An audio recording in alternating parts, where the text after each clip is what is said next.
Hi, I'm Alec from EasierHabits.com, and I help working parents design lives of joy, balance, and growth. So I was looking through my videos this week at which ones were most viewed to try and figure out what resonates most with people, and I actually noticed a pattern that people seem interested in the harder topics of personal change. For example, how to have hard conversations or how to deal with habit failure. So I was thinking about this, about specifically what are the difficult issues in personal change, in designing your life, that I can help make easier for people. And while I was doing this, I was on YouTube, which I frequently go to in the evenings, and I was watching a reaction video to Tom MacDonald's No Lives Matter. Basically a rap song where he talks about how the way in which people play political football, about how they pit, white versus black or left versus right, is treating issues in a way that basically says no lives matter. And it's an uncomfortable truth, uncomfortable criticism. And this made me a little bit curious about who this person was. It was an unusual message to find in a rap song, so I started binging a bunch of his other songs, listening to what he has talked about. And one of the things that impressed me was that whether or not you agree with his particular opinions, he is a truth teller, and he is involved in telling his understanding of the truth as best he can, as honestly as he can, whether or not it's politically correct or whether or not it's very vulnerable. There's another video in which he talks about depression, giving some examples that feel very raw and vulnerable, or in a video in which he talks about battling cancer. I don't know if that's about him particularly, but he takes on difficult topics that seem important to him, and he portrays them as honestly as possible. And this is something I value a lot because this is something we don't get a lot in the media. I feel like most media outlets are very one-sided. They're carefully curating the story. You can't trust them to give you both sides of an equation, both sides of an issue. You can't trust them to report on what's most important because you feel like they're just trying to score points for their side. They're trying to get you to stay on their site as long as possible. So they're trying to only confirm your biases and make you outraged at other people rather than helping you understand other people and the full complexity of a situation. So when I find someone that is a truth teller, I am very attracted to what is it that makes them a truth teller. And I try and add them to a small subset of people that I can trust to make points that are not just political football, and trying to score points for their team, whatever they see their team as. And so while I was watching these videos, I was struck by how difficult it is to tell the truth for a lot of people, and wondering why. What makes someone able to tell the truth? And while I was coming up with these, I was realizing, yeah, this is foundational to lifestyle design. This is part of the hardest work of lifestyle design, of changing your life, is really discovering how to be honest, potentially brutally honest, with yourself. So the ability to be radically honest with yourself or other people or find these hard truths is foundational to making positive changes in your life. The power of the changes you make will be limited by the truths they are based on. So, for example, studies have found that if you make enough money to get by, you have a roof over your head, you know where your next meal is coming from, that having more money doesn't necessarily make you happier. But if you are basing all of your changes around the idea that if I get more money, I'll be happier, if you're basing your changes on a falsehood, you will find that you're putting in a lot of effort for things that don't make you happy, or even that you are doing some things that add stress that actually make you less happy, and you're not getting anything in return. So basing your changes on something that is not honest can be counterproductive. And at the same time, basing your changes on something that is profound can have profound implications. So when I was evaluating my need to work for myself, for example, I was thinking about, all right, why do I need to work for myself? Well, I want more autonomy. Why do I want more autonomy? Well, for learning and growing. And why am I not feeling like I'm getting this learning and growing in my office job? And as I dug into that, I discovered that one of the reasons why I wanted to work for myself was that I feel like my value and my ability to contribute to the world is partially dependent on my ability to identify obstacles and learn my way around them and get different results. And so there were certainly changes that I could make knowing that I just wanted greater autonomy. I could become a coach, right? And that gave me more autonomy. But identifying this truth at the deeper level, that this isn't just about autonomy, this is about how I view my own value in the world, forced me to confront the idea that even when I work on my own, there will be some circumstances where I am unable to think my way out of it. Eventually, I'll be stuck on something. There'll be a problem I can't solve, a problem that's not for me to solve because it's for somebody else to solve, right? Or a reality that I just have to accept. They come, such as the death of a loved one, someone in the family. Those are things that you can't think your way around. You can make changes in your life to deal with them, but ultimately there are things that you can't change. And if my value is tied up in being able to change a situation, I'm gonna have a really hard time in those circumstances. And so understanding that profound truth lets me not only realize that maybe I will be better working by myself, where I can more likely pivot quicker and get changes and results faster than when I'm working in an office and the results of my actions depend on the work of a lot of other people. But I can also do some more of the personal work in thinking through what it is I value about myself and other people and change that so I will be more resilient in situations that challenge my sense of control over the situation and my sense of being able to learn and get different results around an obstacle. So the changes you make will be limited by the amount of truth you are basing them on. So how do you go about being more radically honest with yourself, about finding those profound truths that will allow you to make bigger and more positive and powerful changes in your life? And looking at Tom MacDonald's videos, thinking about my own experiences, thinking about other people that I recognize as truth tellers like Dave Chappelle, I have kind of compiled a list of 4 aspects or 4 things that help you identify a deep, profound truth. And one of those things is discomfort. The idea that a powerful truth, by its very nature, or a truth that will help you achieve a powerful change, by its very nature will be uncomfortable. If it's a truth you're already living and it doesn't require change, that's perfectly comfortable. But if there's something that will require you to make sacrifices, that will require you to face your fears or go into the unknown, those things will by their very nature be uncomfortable. And so you can tell a truth teller and you can become a truth teller if you can get more open to discomfort rather than avoiding it. And of course, there are some other attributes that I noticed, like truth telling is multifaceted.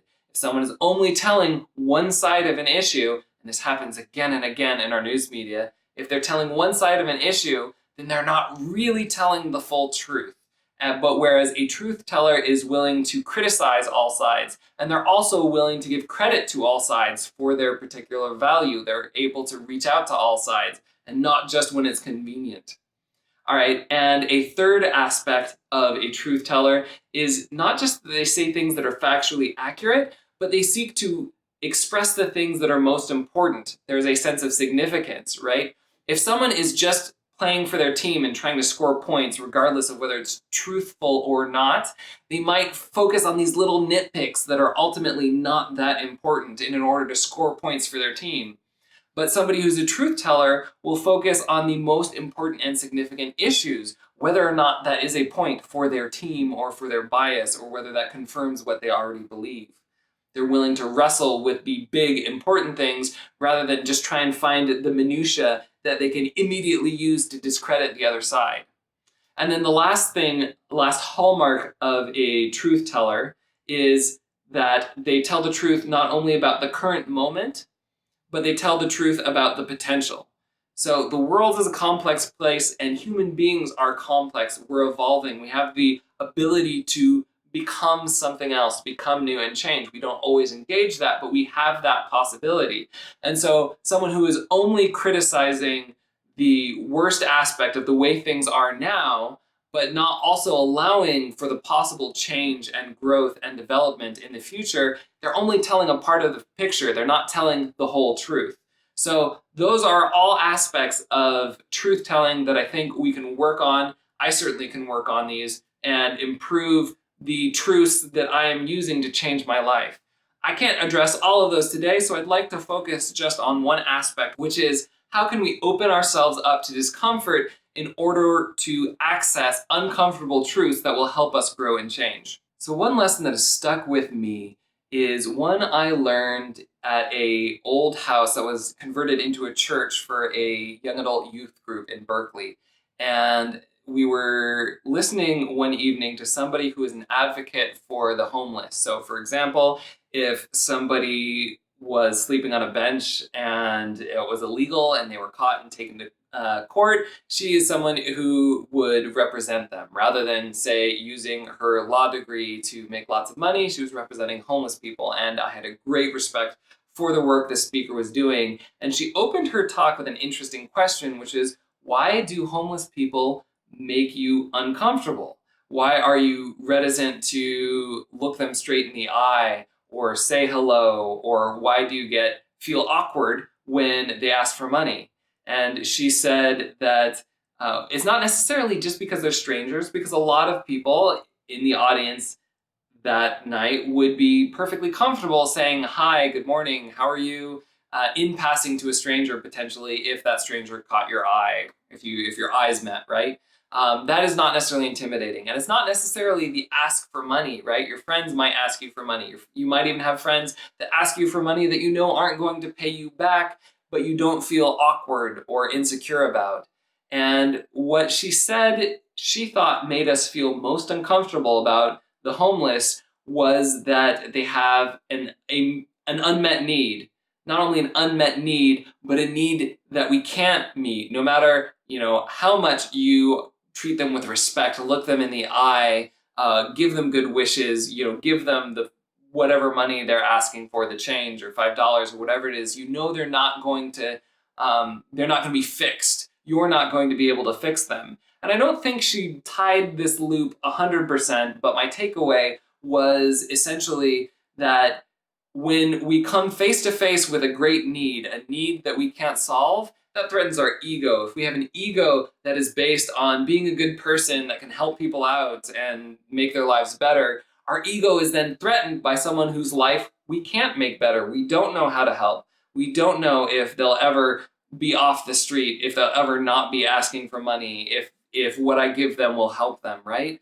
That is threatening, and that unmet need is uncomfortable. And I think that is where a lot of uncomfortable truths come from, unmet needs. And certainly in my own marriage, I saw this, where when initially we didn't have a lot of needs of each other. We were students, we were very independent people, and we kind of live our own lives. But as soon as we had kids, we had to work together a lot more, and we had a lot more needs. Our kid had a lot more needs, and we had a lot more needs in taking care of young kids and babies. And so when my wife would initially ask me to do something, or rather just say she had a need that wasn't being met, I was a little bit defensive at first. I felt as though I was doing my best to try and make her life and our kids' life better. And if there was a need that wasn't being met, she was asking me to do more than I could do, right? That was my ego being defensive when it encountered an unmet need.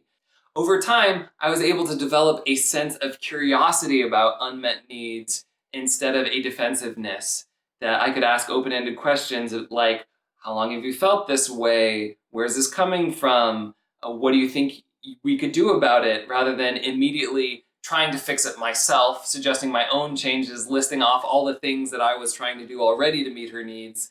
And so that is one of the number one ways that we can develop a reasonable amount of comfort with uncomfortable truths, is being able to hear unmet needs without immediately trying to either ignore them or problem solve them away.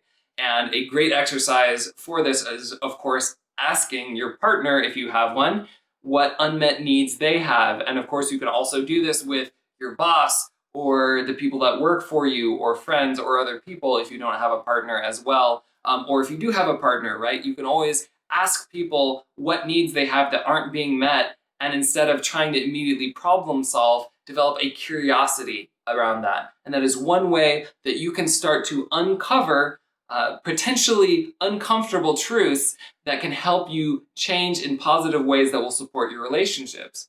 Now, of course, you can also do this for yourself. You don't just have to listen to other people's unmet needs. You can start listening better to your own unmet needs. And before I go forward, I'm sure you're thinking, wait, I already know my unmet needs.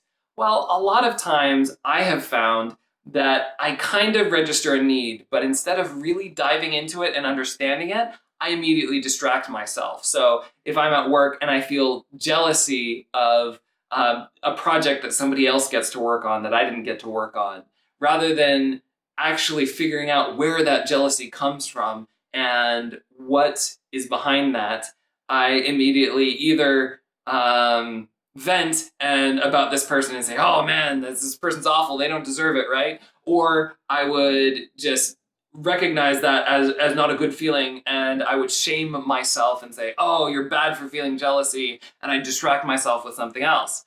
Well, a few years back, one of the things I started trying was to simply meditate precisely on the things that made me most uncomfortable. So this is the times I felt jealous, the times where I felt that my own hard work was not recognized or rewarded, or the things that I was afraid of. Sit with them. Where have I felt this before? Is my reaction in proportion with what just happened now? Or is this coming from earlier experiences that I'm reading into my current circumstances? Why is this so threatening to me? And kind of going a few whys back into, all right, what is it about this particular situation that makes me afraid or makes me jealous or makes me frustrated? So learning to sit with your own needs and investigate them is a great way to learn to become more comfortable with uncomfortable truths. And of course, also journaling would be a great way to do this as well. And then you have a record of your thought process, which is great. I also have a video about how to deal with habit failure or failure to meet goals. And that is very similar, right? Instead of shaming yourself or maximizing the discomfort around a failure, develop a sense of curiosity about it. And that can help you come face to face with truths that will help you grow, rather than just registering the discomfort and avoiding it. Another way that you can become a truth teller and you can get more comfortable with hard truths is just spending time around people who are more comfortable with hard truths. And in my experience, I've found these people most with those who are either volunteering in very hard circumstances, or people like this advocate that I'd mentioned who made their life's work actually picking up the burdens of other people. You will find a higher degree, I think, of honesty and a whole lot less BS than you find, say, in your typical office among many of these people. And so I had an experience actually in my early to mid 20s, where I realized friends that I had, women that I were dating, had been very affected by sexual abuse or rape. And that is a very difficult, eye-opening thing to recognize. And during this period, I had someone I respected greatly mention that they were part of a crisis counseling class at Bay Area Women Against Rape.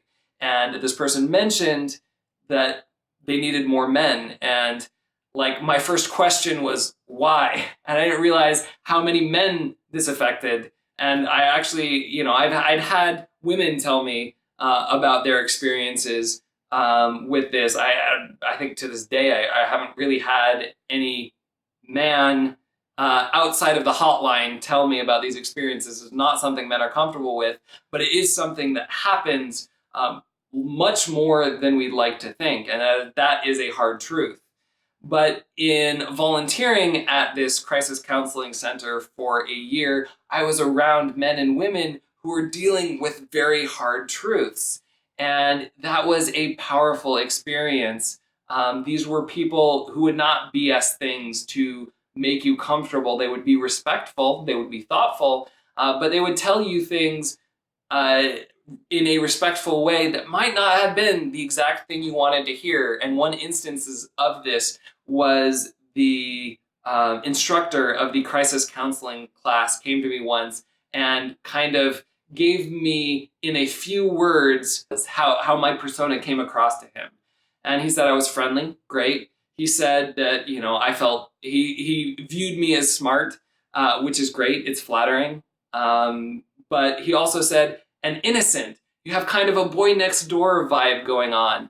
And actually, just before this class, I'd been dating a woman who had traditionally dated very alpha male type people, and she would joke about me not being masculine enough, about revoking my man card and other things. So I was actually very sensitive about, how manly I was.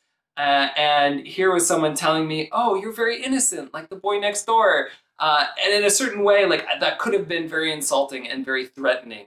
And it certainly wasn't an easy truth for me to grasp that in many ways, I am not an alpha male. I am not the epitome of what our society views as manly. And I hadn't come to terms with that.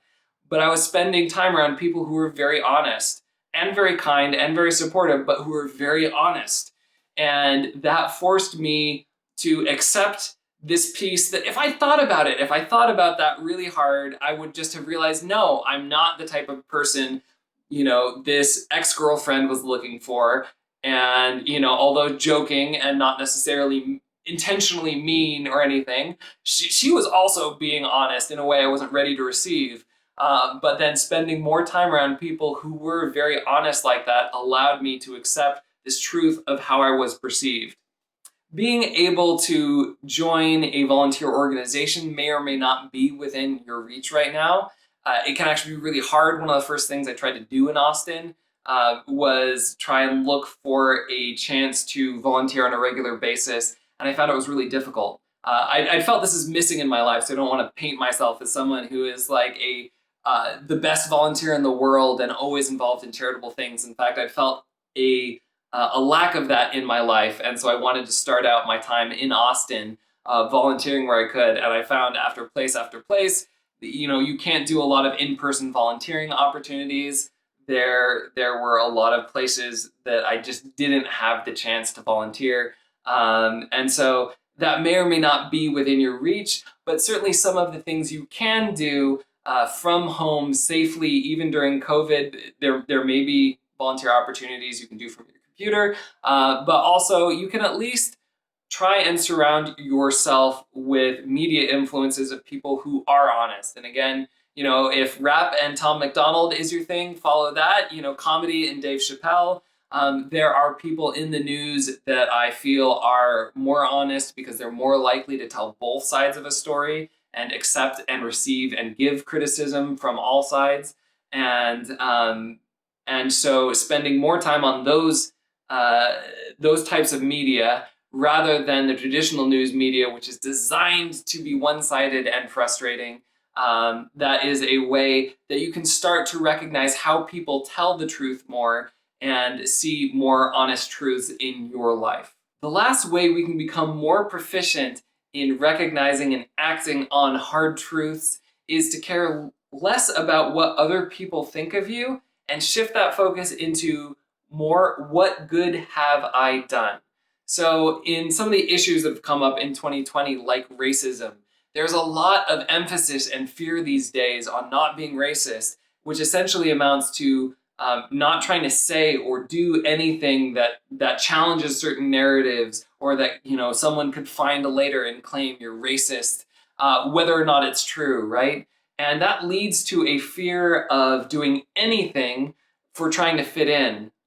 On the flip side, I do hear on that issue a lot of criticism of the people who put the black square on their profile but don't actually do anything to, help marginalized communities, right? And I think that's a valid criticism for so many points of view, and we could take the same issue and transpose it into any difficult political situation.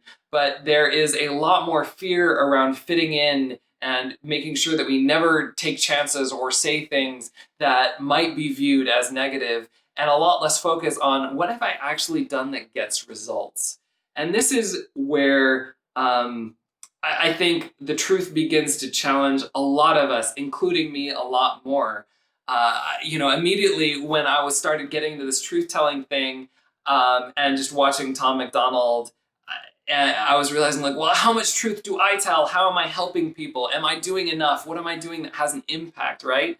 Am I not? Am I sitting around on YouTube saying things that sound nice, or am I doing things that help people?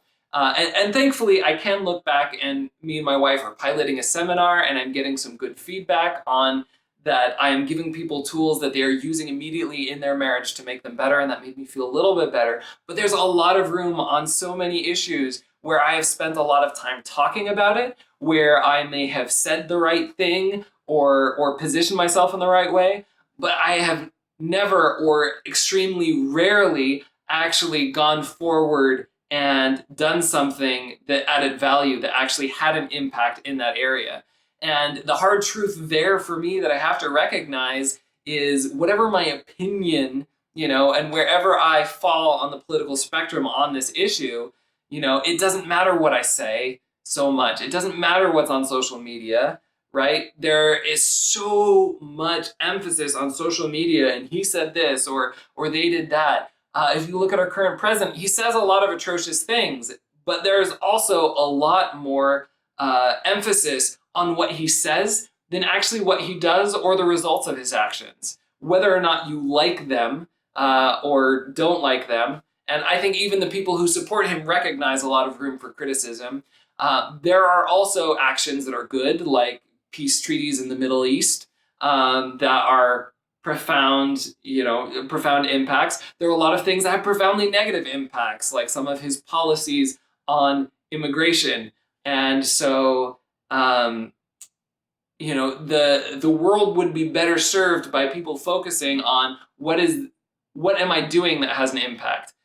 Because at the end of the day, calling yourself a good person, trying to label yourself a good person or a bad person if you're down on yourself, is not very helpful. It's not really going to help you get to the matter of truth. And that's one of the things where I feel like labeling someone as good or bad isn't truthful. Like, there's no way we can access the truth, the sum total of their deeds and their interior monologue and how much they have utilized their own personal potential or how many challenges they face. There's no way to add that up. There's no way to be truthful, I feel, to a certain extent, about whether someone is good or bad. But you can absolutely be truthful about whether an action was good or bad, whether that was undertaken in good faith, whether that had good or bad results. We can be honest and truthful about those. So in your own life, you can get out of your own head worrying about whether you're a good person or a bad person for doing something,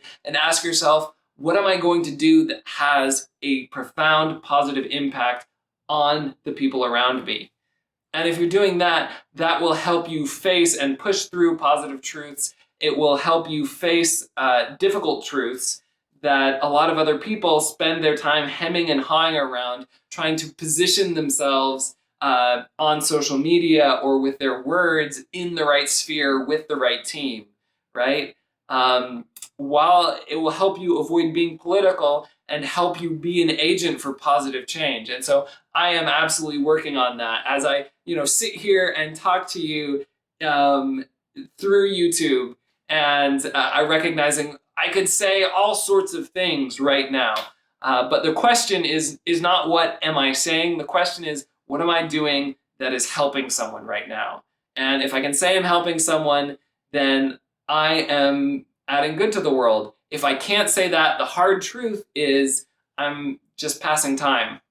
Now, this video is a lot about struggling with hard truths. Coming face to face with hard truth doesn't have to start with big actions. It can start, again, with a question to your spouse. Hey, what need do you have that's not being met right now?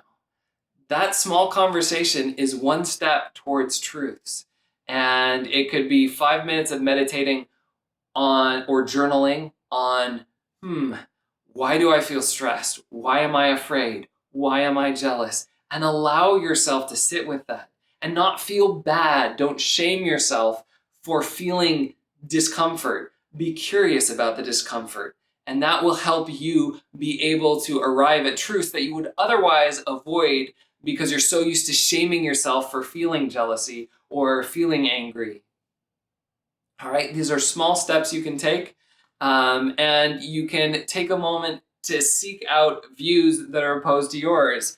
So another hot button topic, for example, election fraud. It seems like, and this is actually something Tom MacDonald says, I think in one of his videos, but he was pointing out that either, there's, or I think this was COVID actually, where he was saying an example where he's saying, either that it's the worst thing in the world or it's no big deal at all. There's no one with the middle ground.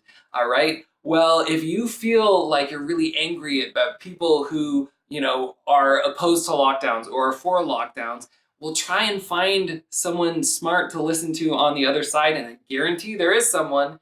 The same thing with the election fraud, right? I've spent quite a bit of time post-election trying to sort this out and get to the truth of it because there aren't a lot of truth tellers. There's a lot of people who say, no fraud, like literally no fraud, which is like never happened in an election, right? There's always some fraud, right? Or the people who are pushing a lot of debunked fraud stories, right? And the truth is there are a lot of debunked fraud stories, so you have to be careful. And there are also a lot of potential fraud allegations that are not debunked yet.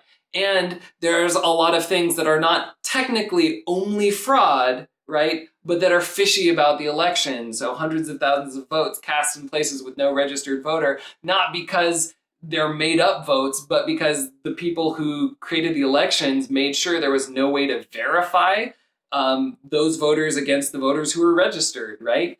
Like there are a lot of issues. Wherever you land on this, there are smart people on the other side. Go ahead and spend a few minutes of your day with a point of view that challenges your own, right? That is one way to get comfortable with hard truths. So you can start this in a little, a few minutes here and there. It doesn't have to be huge soul searching. Again, a quick conversation with your partner, asking yourself, why do I feel this uncomfortable feeling for just a moment before moving on or trying to hide from it? Or, seeking out an opinion different than your own, or seeking out the company of people who are very honest. So until next week, make big changes, one small habit at a time.